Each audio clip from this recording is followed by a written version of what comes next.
Muito bom, o nosso papo continua. Eu tinha uma provocação para fazer aqui para o Sérgio, que é o seguinte. Hoje em dia a gente vê muitos restaurantes, muitas empresas ligadas ao meio da alimentação, tá? E que acabam, acho que talvez cometendo um erro que eu acho que é meio que fatal. Que é mais ou menos o seguinte, eu vou falar duas frases aqui. Comida barata é sinônimo de comida ruim. Comida cara é sinônimo de comida boa. Sérgio. Eu tenho um amigo que é chefe, ele fala assim, eu não como comida cara. Porque eu faço muito bem ela barata em casa. Existe a condição de se fazer comida barata com bons ingredientes e obviamente o talento de quem está fazendo ali, né? Preparando aquele alimento, né? O que você fala a respeito disso? Acho que a primeira coisa que eu falo é que você podia ter colocado essa pergunta mais difícil no começo. Né?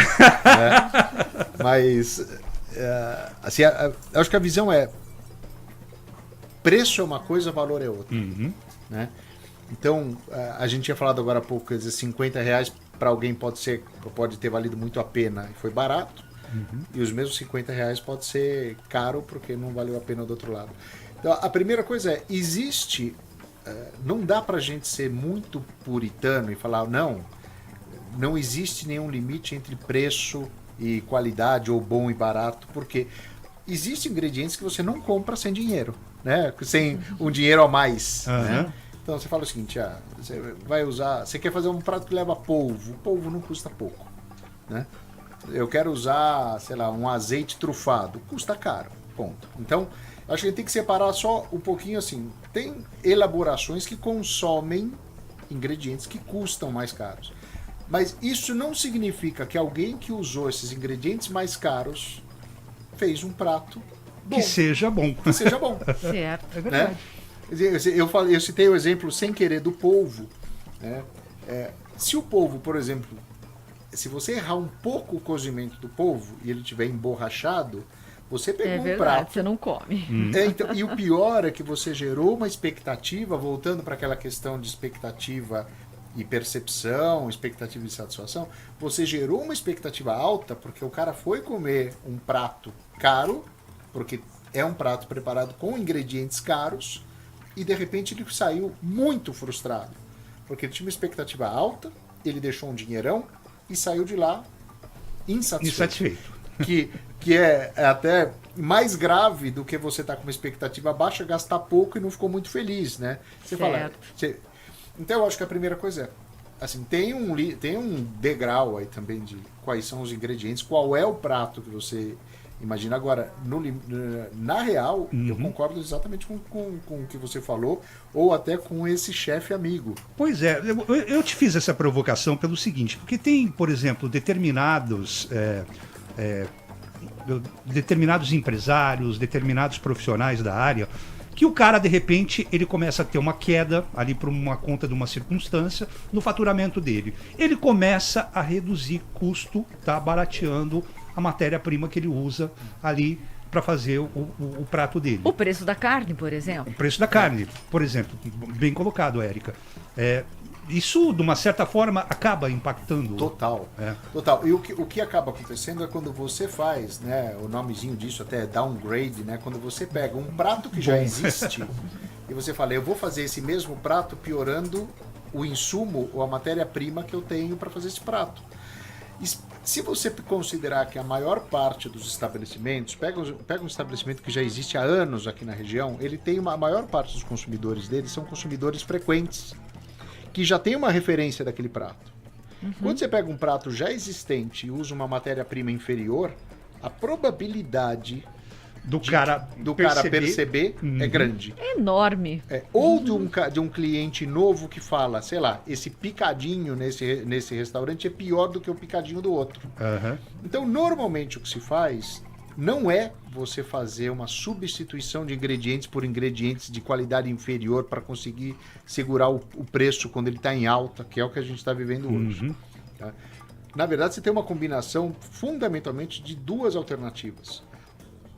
Em parte, você fala, para manter esse prato em cardápio, eu tenho que fazer algum ajuste no limite do que realmente é o necessário, tem que fazer algum ajuste de preço, mas o que você faz é fazer revisões de cardápio consistentemente. Né? Às vezes você tem que pegar, por exemplo, vamos fazer um exemplo banal. Um prato à base de frango, uma carne branca mais barata do que um filé mignon. Uma boa elaboração em cima de um prato feito com frango pode gerar uma satisfação maior do que um prato preparado com uma carne vermelha mal preparado, uma carne mal aparada, uma carne que não tem a mesma qualidade. Então, às vezes, você cria um outro prato com uma combinação de ingredientes mais simples, mas de qualidade. E elabora mais a culinária disso.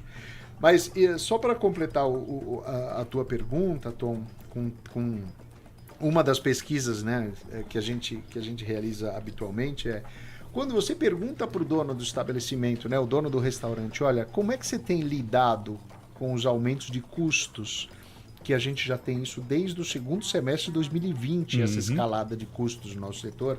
Ele fala, primeiro, eu estou buscando ingredientes que me permitam ter um pouco mais de rendimento. Com o mesmo peso eu faço um pouco mais de pratos. O segundo ponto, ele fala, eu estou procurando ingredientes mais versáteis, que eu possa comprar um ingrediente que ao invés dele servir para um único prato, eu posso usar para 5. Porque eu fico otimiza, né? Eu fico mais eficiente em toda a operação, no meu estoque, na minha compra, no meu capital de giro e tal. E um outro negócio é olhar mais o seguinte, que pratos realmente giram? Que pratos que saem do meu restaurante? Porque às vezes você vai no estoque de um restaurante, uma sorveteria, por exemplo, você pega uma sorveteria que tem 20 coberturas diferentes para sorvete ou para açaí, etc. No fundo, não vende. As 20 não tudo vendem. Aquilo. Talvez venda 8, talvez vendam 10 para valer. Mas você está mantendo 20 em estoque. Nem sempre é o mais produtivo. Mas quando você pensa no cardápio de um restaurante, uma lanchonete, mesma coisa. Às vezes você olha o estoque desse estabelecimento, você tem ali uma dúzia de itens que ele usa vez ou outra, mas aquilo está consumindo estoque, aquilo está consumindo controle, aquilo ele já pagou provavelmente o boleto daquela compra e não usou. Muitas vezes ele tem uma data de vencimento. Ele pode correr o risco de ter perda e tal. Então, eu acho que é isso que a gente chama de alguma forma de reengenharia de cardápio, né? Esse negócio de administrar melhor o cardápio para ver... Tem os itens que são emblemáticos de cada estabelecimento, eu sou conhecido por aquilo. E às vezes o cardápio é grande demais. Carro-chefe. Carro-chefe, Às vezes você vai numa pizzaria, o cara tem 80 sabores de pizza. Pra que 80? Não funciona ter 80. 20, 10, 15 são o carro-chefe aí. Talvez ele tenha que ter mais 10 que são especiais. Aquelas especiais e tal. Acho que é um pouco por aí. Muito bom. Sérgio, a Dark, né? Food, Dark Kitchen, desculpa. Ela é uma tendência. Eu fiquei curiosa com esse termo, você me explicou aí, que são as cozinhas que são especialmente para delivery, né? É uma tendência, você acha que isso vai ser um grande negócio aí para o pessoal do ramo? E eu acho que a gente tem que atentar para essa oportunidade mesmo.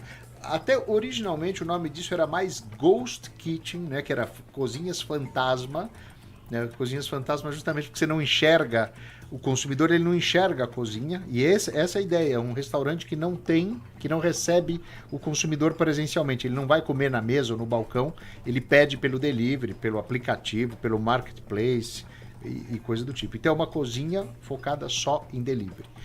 A gente estima que o número delas no Brasil hoje já seja superior a 100 mil estabelecimentos. Nossa, olha isso.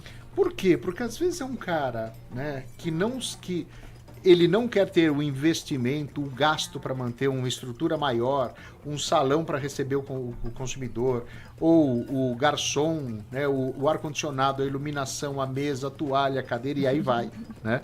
Então, às vezes o cara não tem esse desejo, essa capacidade, ou às vezes ele não quer fazer isso. Ele fala, eu sou bom, por exemplo, eu sou bom de culinária, eu sou bom eu consigo ter uma boa solução de embalagem, e sem me comunicar bem de uma forma online. Para quê? Não é? É o que basta. Para que investir em serviços, né? Eu não estou dizendo que isso é melhor do que ter um restaurante presencial, mas tem muita gente que se identifica mais com isso. Acho que é uma questão de experiências, né? Experiência. E aí, né, Tom, experiência no delivery não é igual a experiência no salão. No atendimento presencial. Por exemplo, sei lá, o garçom é uma peça fundamental no atendimento presencial, mas ele não existe no atendimento pelo delivery. Ou a embalagem para viagem, ela não é tão relevante no salão, porque você não consome quanto no salão, para o delivery. mas para o delivery é crítico. Né? Tá aí, ó. Então, qual é a mensagem que eu queria só? Eu sei que a gente está caminhando no final, eu queria só deixar em relação à Dark Kitchen, né, que eu acho que é super importante para o empresário que está ouvindo ou assistindo a gente aqui, cliente da River Foods, eu espero, né? Mas, sem dúvida. Um restaurante que tem atendimento presencial, ele também pode ser uma Dark Kitchen. Imagine que você tem uma churrascaria, você atende as pessoas na hora do almoço, na hora do jantar, no final de semana, que vêm até o estabelecimento comer o teu churrasco, o seu buffet de saladas e etc. O que é que impede que esse mesmo estabelecimento, tal provavelmente com uma marca diferente para não gerar confusão, o que é que impede que esse mesmo estabelecimento, por exemplo, venda à noite hambúrgueres? Por que Nada, não é? Aliás, muito pelo contrário, seria, né? Eu acho que você até otimiza. Sensacional, otimiza, o você espaço. se aproveita da estrutura, Claro, Ou um do restaurante investimento. italiano fazendo pizza à noite, ou um self-service, né, um buffet a quilo, que pode fazer uma marmitaria também. Então eu acho que essas barreiras, aquela coisa muito rígida, muito quadradinha, eu sou o restaurante desse tipo, para essa situação, para esse consumidor apenas, eu acho que pode ser uma fórmula que já está desgastada.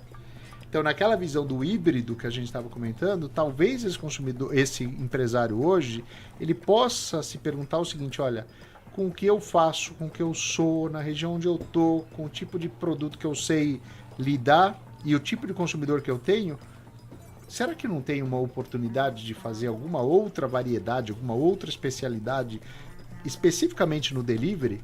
E eu acho que essa, se a gente puder deixar como uma última dica, talvez seja a dica para que você repense o seu negócio. Uhum. Maravilha. Que você se aproveite aí da estrutura que você já tem. Sem dúvida. E que muitas vezes fica uma parte do tempo ociosa. Sem sombra de dúvida. Isso. Perfeito. Isso mesmo. Muito bom. Show de bola. Nossa, que aula! Bom, nós estamos com o mestre aqui, não é verdade? Pois é. Vamos lá, estamos chegando ao final do programa, gente. Isso. Eu gostaria de abrir o espaço aqui para o Fabiano. Fabiano, mais uma vez, falar da River Foods, tá? A gente está próximo aí da época de Páscoa, insumos para, de repente, você fazer o seu ovinho de Páscoa em casa, vender para as pessoas. Você que é boleira, olha só, você que é doceira. Bolo, né? Tá cheio de gente fazendo bolo, né, Fabiano? Você que tem sorveteria. E não somente em Ribeirão Preto, mas a gente também tem lojas em Rio Preto, que eu esqueci de mencionar. Opa! Avenida Nossa Senhora da Paz. E também temos em Uberaba, loja também, com o mesmo portfólio que aqui em Ribeirão Preto. Então, se tiver outras regiões, o pessoal estiver escutando, temos, além da distribuidora, o atacado, temos mais 2 lojas. Aqui em Ribeirão, Rio Preto e Uberaba. E é só as pessoas só entrarem... procurar. O pessoal quiser entrar no nosso Instagram, @riberfoods.br. E no Facebook e YouTube, @riberfoods.